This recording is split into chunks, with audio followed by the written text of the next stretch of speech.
what was this very marginal separatist movement has been boosted by the addition of those folks coming out of COVID-era radicalization.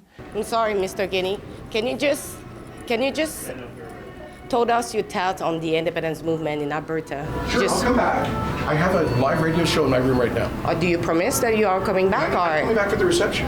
Obviously, Jason Kenney don't want to answer the question because he have been really busy recently to campaign against the independence movement in Alberta.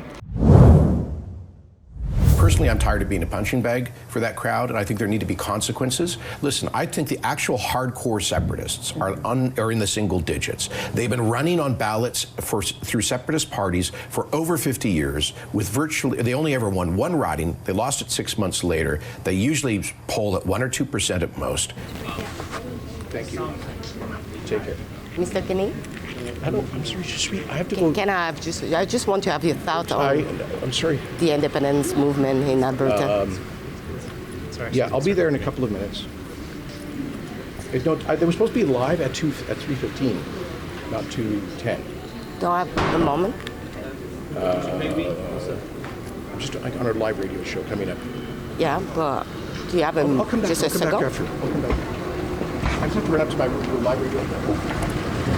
I'm going to come. I'm not going to come back.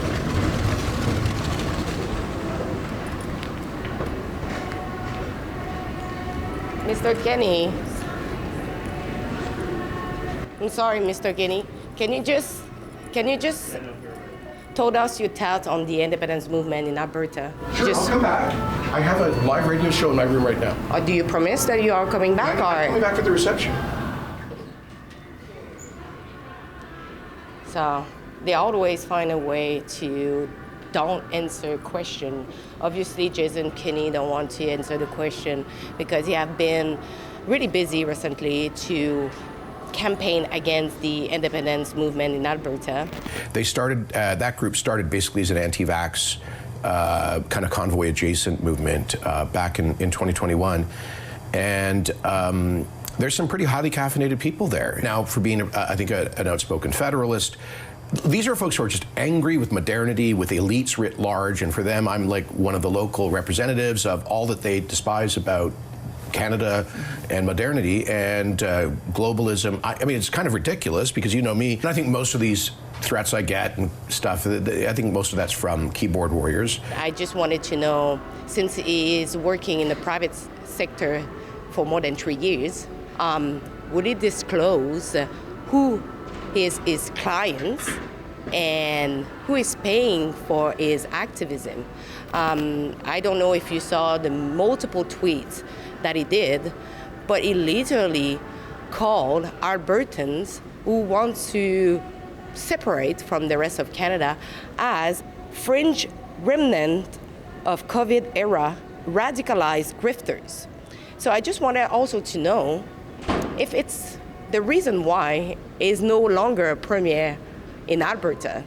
I don't think that helped him. And also, I had a couple of other questions because recently the mainstream media have reported that there is foreign interference in the independence movement in Alberta. But recently the RCMP said that there is no evidence of such. And you heard Danielle Smith today, she don't believe that there is foreign interference, and she's actually monitoring this closely. We believe in free speech. We think that Albertans are smart enough to be able to look at a number of different viewpoints and figure things out.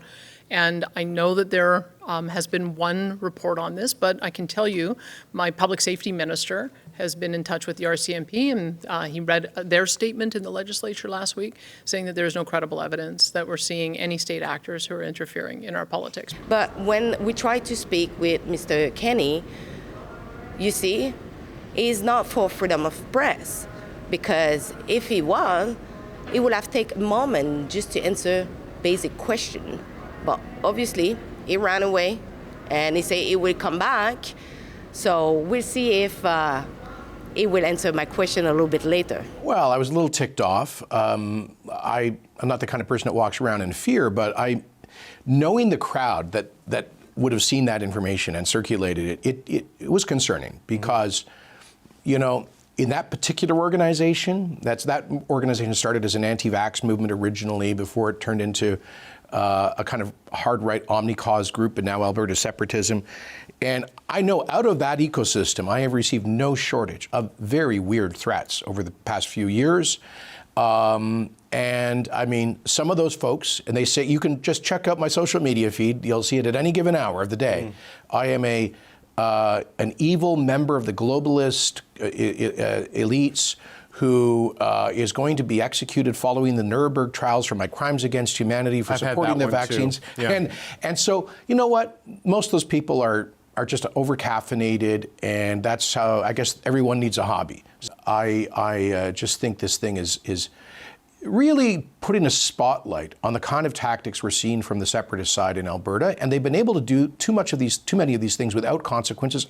I think it's time for consequences.